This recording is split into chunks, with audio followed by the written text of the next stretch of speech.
are increasingly more machine-like and less human. But just because you reconcile yourself to that fact doesn't mean that you can't, in some ways, face up to it, confront it, and ask, how can I resist it in some ways? And I think one clue comes from the Roman politician, statesman, and philosopher Cicero. And Cicero writes, I think, one of those most astounding sentences in the history of Western literature, one that I hope you think a lot about. I prefer before heaven to go astray with Plato rather than hold true views with his opponents. Now, what exactly he means is contested, but one interpretation that I take on Arendt here is that the world we live in, I talked at the beginning about the world, right? Physem teaches you a world. Well, the Romans gave us the word humanism. Humanism meant education, as opposed to barbarism or uneducated. And education, as I said before, leads us into the world, as this man over here, Steve Tatum, wrote in his senior project we handed in last week. It leads us into the world. That's what it means to educate someone. And Cicero is here telling you something very important, which is, it's more important to be in a world, to share a world with others, to be part of a polity, than it is to have the truth. Truth is often in opposition to the world. And we need to teach the future, of course.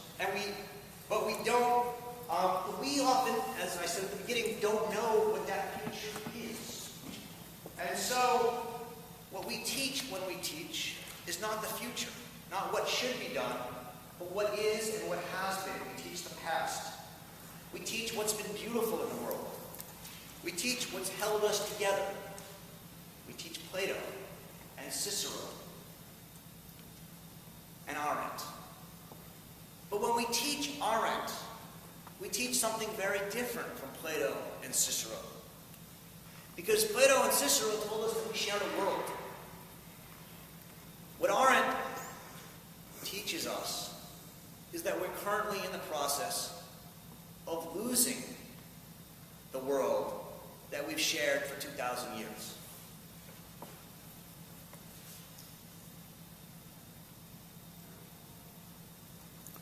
She cites a line from Berkowitz, the Greek general and politician. And Berkowitz writes, "We love beauty within the limits of political judgment." Fascinating and important line. We love beauty within the limits of political judgment. Stop there. I'll read the second part in a second. When we talk about what's beautiful and what's good and what's right, it's a political judgment. Not in the sense that we talk about politics today that it's interested or it's biased, but that what is beautiful and good and right depends upon our sharing a polity, a world.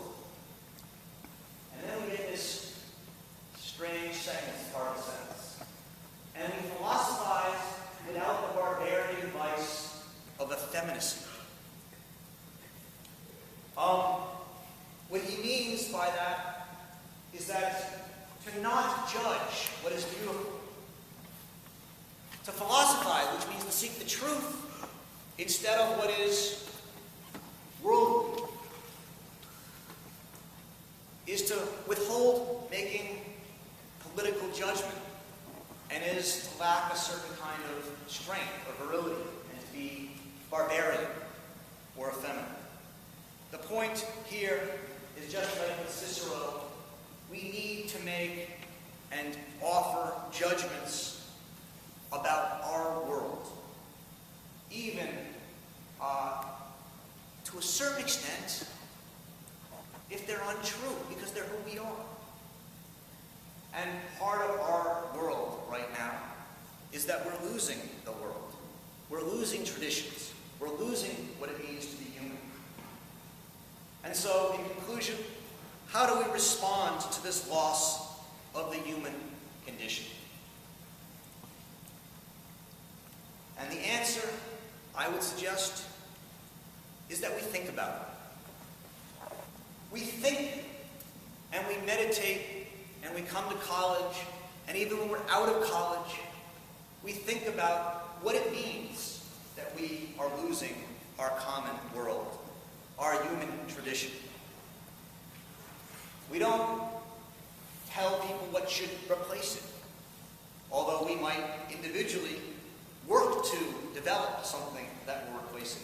And this is the idea that R.N. means when she talks about natality. That even if we're losing the world is falling apart, at the very core of the human condition is the fact that humans can surprise us.